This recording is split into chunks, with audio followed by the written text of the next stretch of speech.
Hi, I'm Katie Swan from Pocatello, Idaho, and I'm going to make my grandma's stuffed mushrooms. And if I'm really honest, I don't want to give this recipe out to the world. If you were to ask me what it is that I love, like this is the recipe that I think is the best. Okay, for these fabulous mushrooms, what you're going to need is Philadelphia cream cheese, and I have the chive and onion. You know what is also good is the spinach and artichoke, so either of those work great. I need about 40 button mushrooms, and the smallest you could find, the better. We're going to take the stems off those and wash them, get all the extra dirt off. We need 2½ tablespoons of finely chopped either green olives or black olives. I don't really care for green, so I chose black. 5 strips of bacon that I cooked and then chopped up real tiny. I prefer floppy bacon, but what I did is I cooked this a little past that so it was nice and crispy. So crispy bacon into little itty bitty pieces.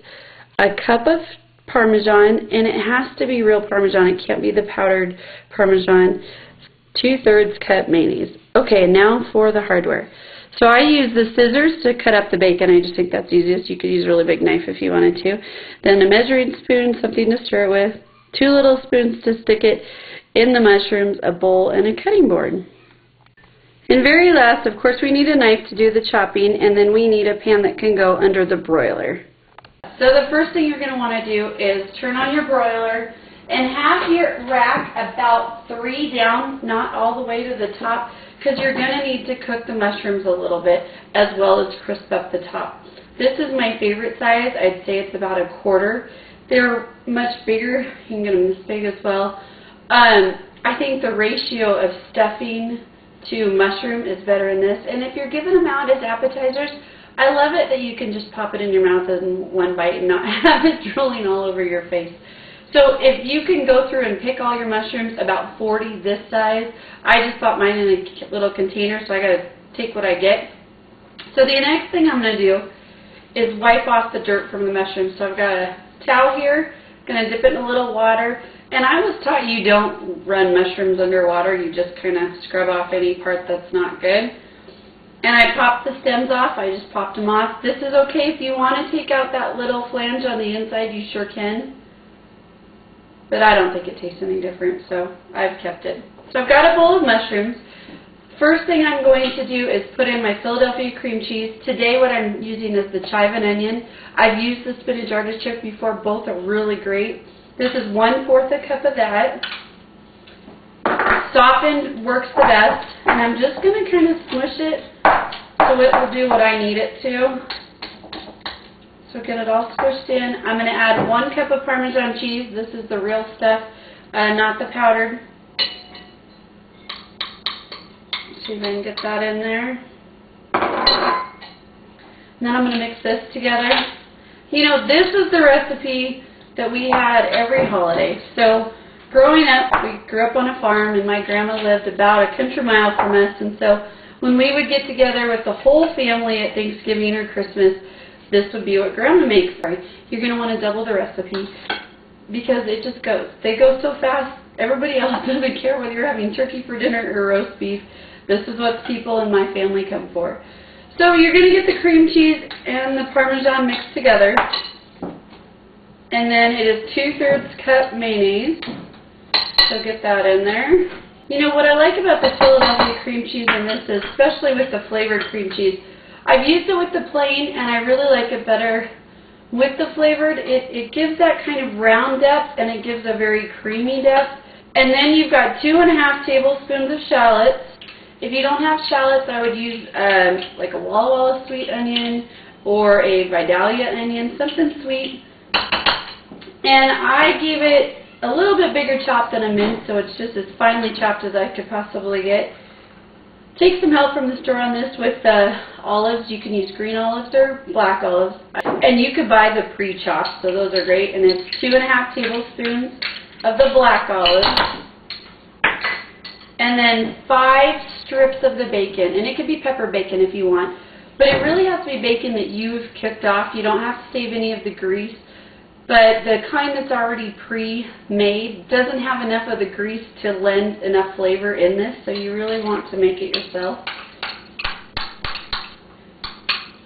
And that's really it for all that I need here. So the goal when you mix this is really to get something of everything that's in here in the bite that you're putting in the mushroom.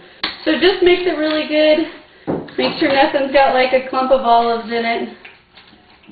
And then all you're going to do is take your little mushroom and stuff it in. And I like to push it in so it goes right down into the cavity, and then give it a little top. This makes about 40 mushrooms. Today it's just my husband and I, so I don't need to make all 40 mushrooms and eat them for myself. So what I will do with the rest of the mixture is I'll freeze it, and it does separate. So what I'll do next time is, if we have a party coming over, if we're going to host a brunch or something, I'll pull this out of the freezer, let it warm up on its own in the refrigerator, and then just stir it up, and it actually mixes really well. And sometimes it tastes a little bit better that day because the flavors have kind of already melded together. For a party, like I was saying, the little ones really work better. This is too big to stick in your mouth in all one bite. So now what I'm going to do is I'm going to stick these in the oven. It's on a broil, it's on a high broil, so I'm going to watch them. It takes about 5 minutes, so be real careful. What I'm looking for is, one, to try to get them to cook at the same time, and I'm also looking for the onions to sweat, which means they're going to turn a little bit brown. I've done this with cremini mushrooms too, and they work good too. They're a little earthier in flavor, a little darker. They're good too. I really like those. So I'm going to look for the mushrooms to sweat a little bit, and then I'm going to look for them to shrink in size just a little bit, and a really great kind of crunchy brown crust to go on top. So again, be really careful with that broiler. It'll get hot, so make sure the kiddos are not around. Because time was short in doing this little video, I did all of this chopping and things beforehand.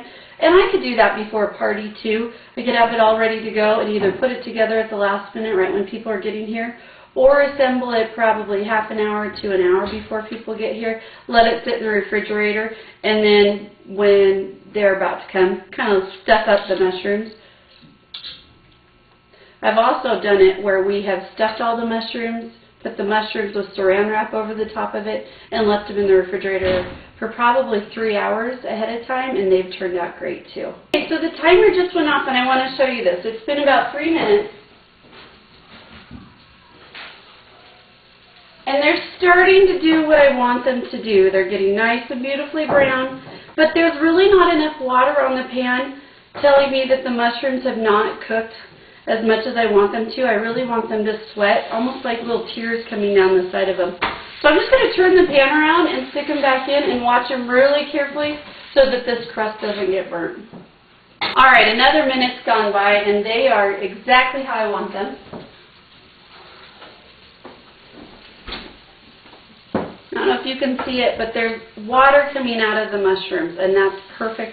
This guy was bigger than the rest of them, so he's probably not cooked quite as much, but the rest of them are just perfect. It's crispy on top, kind of crunchy. I am going to pull them off. I'm going to use tongs because they're hot, and I'm going to make sure to turn off my oven first. And I'm going to plate these on these cute little depression glass that my grandmother gave me and give them to my husband, and he's just going to have to wait till they cool down. Well, I hope you really like this recipe. It is absolutely one of my favorites, and I hope that sharing it with the world is worth it. So thank you to Grandma and Philadelphia Cream Cheese for making this one of my best holiday memories ever. I hope you enjoyed them as much as our family does, and like I said, double that recipe because this is going to be your new favorite thing.